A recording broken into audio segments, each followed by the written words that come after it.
My name's Angela Minnow. I've been homesteading for about 11 years now.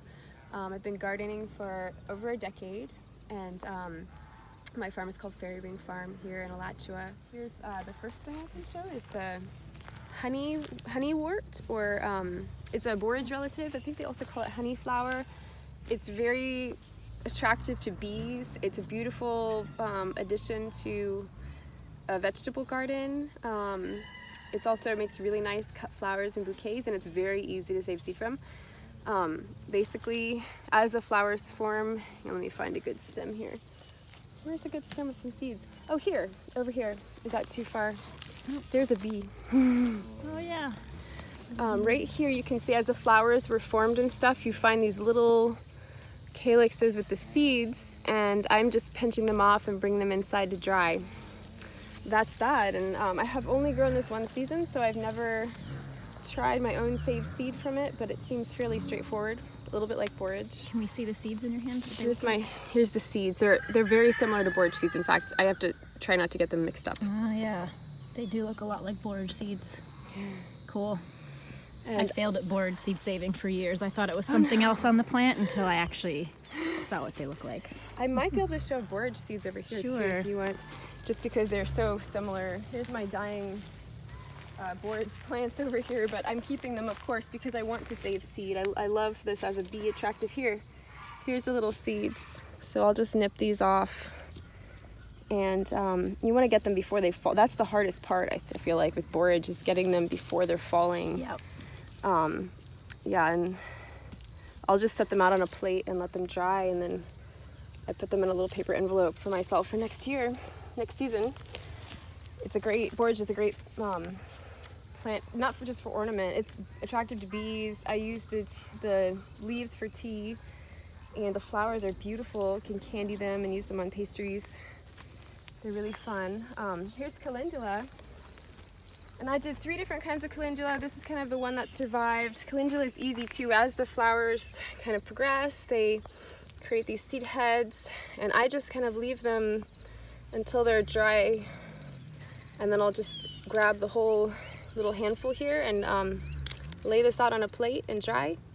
It makes a lot of seeds. It's very easy to save from. I also was able to save a lot of seed from, I'm not sure about the crossing, but I saved calendula seeds from several different varieties grown close together, and they all grew true. So interesting. I'm not sure. I learned something neat about calendula seeds recently, trying to find an example of one. Here's the seeds themselves. Here's the more mature ones. Yeah, so sometimes there's different sizes on the same flower, and the central ones are tiny and the outer ones are big. And I learned from some flower seed producers that the seed companies prefer the little ones because there's less volume to the seed packet, but that they're just the same either way. Okay. Yep. That seems to be my experience too in saving seeds. I've saved these. These are Racina calendula, and I've saved the seed for 3 or 4 years, 3 or 4 seasons. This is saponaria.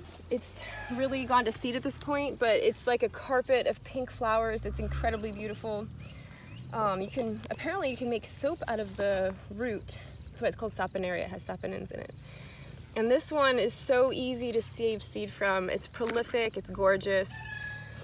My daughter was telling me she wants an entire field of it because it's so pretty. Ooh. Here's a little bit of the flowers you can see. I mean, it becomes just literally a carpet of pink flowers here. It's so pretty. Wow. And the seeds, the seed pods just dry. And then when they're about this stage, I'll just pull them out of the garden and let them finish drying inside. And then you can see the little seeds. Those look a little bit immature. And these were from seeds I had saved last year. Yeah, see, these pods are still green, but they should be black. So these little seeds will turn black and be dry. This still needs a little bit more time to ripen, I think. But very easy to save masses of seed. I only had a few, maybe 10 plants last year because I just kind of scattered the seeds to see what they would do. And this is what I got from 10 plants. Wow. The seeds of 10 plants, and I still have more seeds left over. Over here, there's pansy. This is an easy one to save seed from, and actually it even reseeded itself in my garden Let me see if it has any seeds. Oh yeah, it does. Okay, so here's the seed pods. These ones are so fun. And the hardest part with these is not making them shatter and spread seeds everywhere when you're picking them. But I think that's why at least the one variety that I have loved since a kid is called Johnny Jump Up, and that's kind of what I thought, is they just like jump up all over the garden. do. They fling out of their seed pods. they really do. So I'll just collect them as they open and let the seeds dry on a little dish. And I always like to have a little paper label with it so I keep them straight. Yes. So important. Yes, but yes, these are very easy to save seed from. They're beautiful, they're edible. You can make drinks out of them and use them on cakes and cupcakes, and just stick them on icing or candy them. And they do make really pretty purple, like tea and stuff. They're violets, basically. Anyway, yeah, here's some nice seed pods here. Here's a really good one. Let's see if I can see one there. It's beautiful. So many little seeds and one little flower. Let's see, there's poppy. Oh, here's the CARRUTHE'Rs. This is another favorite of mine. It looks a lot like a pink dandelion, and of course its beauty has faded into seeds at this point, but also very prolific as far as seeds. This is like maybe 1 or 2 plants here. Wow. And yeah, I just wait till they start opening and pick them. Oops. And again, lay them out on a dish to dry. Looks like these would easily blow away. These could easily blow away. In fact, I had to weigh them down in my kitchen when we had a storm come through. But you get so many seeds from these plants. So I still have actually like an entire jar full of these seeds, and these were all from saved seed from last year. They really do have incredible flying gear attached to them. They look like little arrows. They do fly around. I didn't have any reseed from last year, but I'm really surprised actually. I've noticed some things like borage don't easily reseed themselves. That's true. I don't think I've ever Maybe had they one just reseed. can't take the summer temperatures here. The seeds can't, if possible. Dianthus is another thing. Let me see if there's any seeds. This has just started blooming here, the Dianthus, but So I don't see any good seed pods. But it's a little bit like the pansies, where it turns brown and you can dry it and crush it open. Poppies are really fun. Unfortunately, these have started to fade, but they're so gorgeous. And the seed pods are starting to form too, and these were actually from saved seeds. I just let them dry on the plant. So these are the green seed pods, but they'll dry and they start to rattle, but you want to I picked them before they started to rattle because the top here will actually open, little holes will open, so that when the plant blows in the wind, the seeds rattle around. So I try to sort of get it before that period of time so they don't all come out. And you can have issues with mold, and also insects were eating them last year. So I was lucky to get some, but I just, again, lay them out on a dish and crush the seed pods once they're dry and let them dry a little bit before I package them up. Do you remember what variety this is? This is Scarlet Legion poppy. And I also have the one right to your right is called Mother of Pearl. And of course, Hi little dog. Wait, let me get her out. The Mother of Pearl. Is that your doggie? My husband bought this dog. Oh. I know, she's very cute, and she's been really bad. And he's out of town, so I have to train her. Let me just put her over the fence. Okay. Well, so this was cilantro. Now it's turning into coriander. It gets these beautiful white flowers. I use them in bouquets. They smell delicious. Salads also. And you can see the seeds are starting to develop here, and they will get nice and dry. And that's when I cut the whole head and bring it inside to finish drying. I always like to dry my seeds on a plate. It seems pretty easy. Sangiku, or edible chrysanthemum. The leaves are used in Asian cooking for stir fry. They have a really interesting, almost celery-like smell and flavor. The flowers are very beautiful, very ornamental. and it's actually very easy to save seed from. So you see, it's almost like the chamomile, where these are the seeds starting to develop. It's not quite ready yet, but they get very dry. I don't think I have any that are quite ready yet. Oh wait, maybe here. Maybe, not quite, no. But you can see they're starting to develop. I just wait until they're perfectly dry and then just take the whole head off and crumble it. Is this your first year growing this? This is, no, I've grown this one maybe 6 or 7 years, but I have not saved seed for that long. This is my seeds from 2 years ago. So, and I have it scattered around too because I have so many seeds from it. It was so easy to just be like, I'm gonna tuck it in right here. And it's very attractive to insects when it's fully in bloom. The flowers have faded, but they're very beautiful, like daisy-like flowers, great for bouquets. They're edible. We use them for decorating cakes and cupcakes, and we even candied some one year. So this is a really gorgeous purple daikon radish from a local farmer, Farmer John. Discovered it in his field, I believe.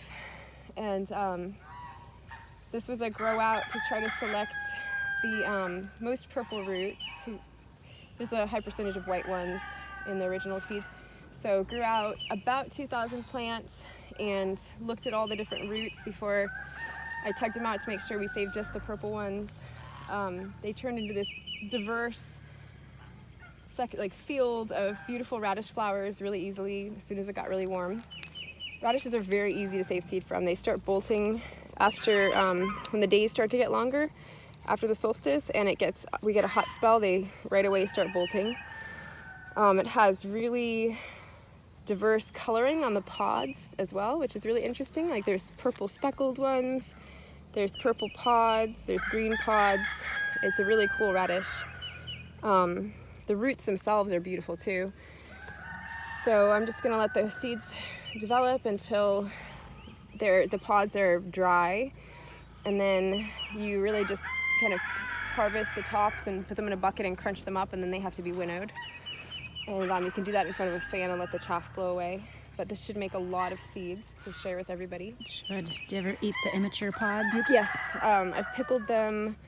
It depends on the radish. Some radishes have really spicy pods and some have like delicious pods. I think it also depends on the weather, because once it gets hot, they get really spicy. This was a really beautiful pea I really like. It's got a purple pod, which makes it easy to harvest. And it's called CARRUTHE'R'S Purple Pod from Adaptive Seeds. Here I can show some of the mature peas. We just did a good picking and picked a whole lot. But peas are really easy to save seed from because they don't tend to cross. This is the pod. It's very easy to see it against the green foliage or brown foliage once it starts to die back. But I like the way the peas inside are green, and they're really big peas. It makes it easy to shell, and they're delicious once they're cooked. Like, these are huge peas. Wow. Very productive. They make tons and tons of peas. This was Green Arrow, this pod.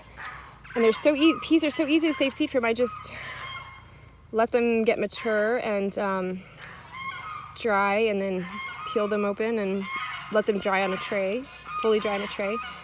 And you can even soak them and cook them after that, like beans.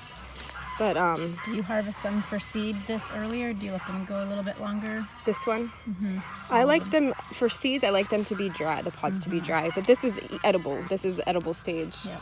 So yeah, this one got missed as far as picking for. Here's one more at the seed stage here. The pod is pretty dried out. Actually, this one's actually no. Look at that. Pretty moist. Yeah. It's still pretty moist. Yeah. It looked really dry, but it's not. This one, I guess it's got a longer season than the other one. The nice thing about it not raining, even though it's hard to grow stuff, Yes. is they can dry longer in the field. Yeah. If it's really wet, I would pick it at the stage and let it dry. I would probably do it in the pod and let it dry. I feel like it draws nourishment out of the pod. Put the seed packet in the fridge for a week, and somebody else told me that doesn't really work because it's not wet or anything, but it seems like it helped actually. So here's the seeds. So tiny. They're like so dust. fine. So have you seen this reseed itself in your garden? this is reseeded actually. Okay. So the stuff that I planted is not yet blooming. I wonder if they naturally vernalize outside then over the They must, yeah. before winter starts. Anyway, so yeah, I'll be definitely saving seeds from that. Yeah, so I think it's pretty rare for carrots to only be one season. Yes, yeah, they're biennial, so having They're usually these... biennial, yeah, so it's hard in Florida. This one's such a pretty one right here. Pretty. And so I found at least 2 varieties that go to seed in Florida. And Can you tell us what they are again? So there's one is Pusa rudera. I got from originally I got from Baker Creek, and then this one I will have to look up because I cannot remember. It's not Purple Galaxy. I don't think it's cosmic. It's not cosmic purple. It's one of those. It's one of those funny, colorful names. So these are really quite easy to save seed from. You just let them flower, and here's one that's starting to develop the seeds. But you just wait until the seeds develop, and these are very immature, and they'll get much bigger than this. And when the seeds look pretty well developed, you can even pick them when they're green and let them dry. But the year that I did that, because it was so damp, I did not get a good germination rate. I think ideally you would let it dry and finish maturing on the plant. And of course the big umbels make better seeds than the tiny umbels. I have actually had a really surprisingly good germination rate from home saved seed, and I don't crush the beard off like a lot of the seed companies crush the beard off, just because it makes it lighter, a smaller seed. I don't do that. It's easier to handle them. It's easier to seed them. Sorry. It's okay. She's so cute. Okay. Yeah, it's easier to handle. I feel like it's easier to plant them, easier to space them. They're just like not so little. Like carrot seeds are like notoriously tiny and blow away. Right. And like the difference between my home saved seed germination rate and the commercial seeds that I had sown was like laughable. It was like carpeted. It was just like solid carrots where I had sown my home saved seed, and then the other ones were like just kind of spotty. I don't know. It was just really. I was impressed. I don't know if it holds water better or what, but the beard definitely has something beneficial for it. So how do you know which ones to leave in the ground to save for seed? So good point. Yes. So I have made sure I have at least 25 plants, because that's the minimum for carrots to have good diversity. And I check. This is a really dark purple carrot, so it's hard to see. But each plant that I'm saving, she's beautiful. I check to make sure there's good root development before I save it. And if it's not, if it's here, actually I need to pull this one. Here's one that I missed. It was okay root development, but could have been better. I'll just go ahead and pull the ones that don't have a nice root on them. Here's the barley. I've got 2 varieties here, and you can kind of see the difference in the growth habit. I originally started with 4 different kinds of barley, and this 601 was my very favorite because they're all pretty easy to grow, but this one threshes very nicely by hand. Like the seeds, once they're ripe, they kind of just shatter out of the pods, and it's very easy to process. It's very productive also. Barley is one of my favorite things to save seed from because the flowers pollinate before they're open. It's not like wind pollinated like corn. So you can grow 4 different kinds of barley all close to each other, and they don't cross, which makes it really nice. So this is Tibetan barley. And right now, I'll show, let me look. I think it's at the milk stage. A few days ago when I checked, it was at the milk stage. And that is where you squeeze it open. And, oh no, this is the soft dough stage. Okay, so it's just past the milk stage, and it's in the soft dough stage. That means it's ripening really nicely. Once it gets to the harder stage, before it's in the glass stage where it's like shattering out of the pods, I will cut it and stuke it in the field to finish ripening. And then we go ahead and thresh it and process it, winnow it, and get it ready to be made into bread. So how do you select for which ones you're going to save seeds from and which ones you're going to plant? I select the seeds, actually. Okay. So I'm not sure if that's how you do it, but I look at the seed and I figure if the plant was well nourished and did well, it's going to have a nice chunky seed to it. So that's how I've been selecting it. I hope that's right. It's been productive for, this is my third season growing Wow. it. And it seems to be doing pretty well. This is SUMIRE Mochi black barley. It was a variety I added. The other thing about barley is it's very rewarding. You get a lot of seeds per seed because each plant sends up several stalks of barley. So for one seed, you get probably 50 grains back return. Wow. This one has a really pretty growth habit. This is my second year growing it. So the first year I only got 200 seeds. And then from those 200 seeds, this was my stash that I had to plant. So you can see how it like expands. Last year I had about a third of this area planted in from all the seeds that I had. Wow. So you can kind of see how the seeds multiply really nicely. I actually had about 50 pounds of this kind of barley. I just planted this much because that was what I had space for. So the seeds multiply very quickly. You can very quickly like plant larger and larger areas if you want to. It's a very rewarding grain. It doesn't have hardly any pest problems. The only issue I think is feeding it enough, like getting it enough fertility and nitrogen and stuff. That's been the biggest challenge. Otherwise, nothing seems to eat it. Lodging is an issue. With the wind and the rain, and also my cats will come through. You can get the lodging is where the stalks will lay down. This variety seems to be pretty lodging resistant, but I see a spot back there where the cats were sleeping. But it got really strong stems, so it resists like big winds and rainstorms and stuff like that. And I imagine once you get enough of a population that you can keep expanding, you can start selecting for traits like that. Not saving the ones that lodge. Yes, absolutely. And those usually don't get saved because the seed heads will mold on the ground. Ah, yep. There's a lot of inadvertent selection in the garden. I think people don't realize they're doing just by not saving the seeds that did poorly. Saving seeds from what works. Yeah. But basically we took this plastic barrel and built a frame. It has this little door which turned out to be kind of useless, and we ended up just taping it shut. That was supposed to be to feed the barley in, and didn't really work so well. But then inside, which has been sitting out so it looks really gross, but when we were using it, it wasn't like this. It has these flails that are attached to this bar here, and it's all powered by an exercise bike we found on the side of the road right here. It gets set up, and then this band will come from here up to here. You will have to line them up. Anyway, and this did work, and I would have a blanket down. There's wire that kind of sifts it in here, also a screen, and I had a fan that was set to pretty high speed.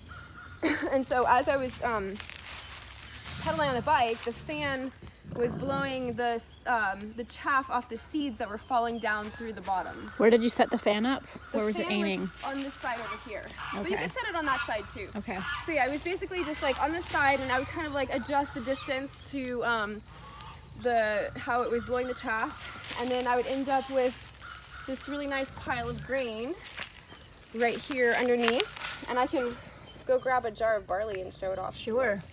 Cool. For planting, I like to go through and select like nice fat seeds like that one, not the nasty shriveled up ones like that. So the nasty shriveled up The ones nasty get shriveled eaten? up ones I like to just pick out. But so this year when we saved seed from this planting, it was very wet. Here's a really nice seed. That's a good seed. But it was very wet, and so we had to cut the barley early, and a lot of them didn't finish maturing, unfortunately. So not the best crop of barley, but I figured out that our rainy season is coming earlier. It's not really to be relied on anymore, so I planted earlier this time. So that should hopefully make a big difference in how the quality of the seeds. You really need to plant it by the winter solstice, at least, to give it that much time to mature. And I tried growing wheat last year, and it didn't have enough time to mature before the rains came. So that would probably be a September thing, not a December planting. So they can take the cold, they like it? They don't mind the cold at all. They'll have frost all over them.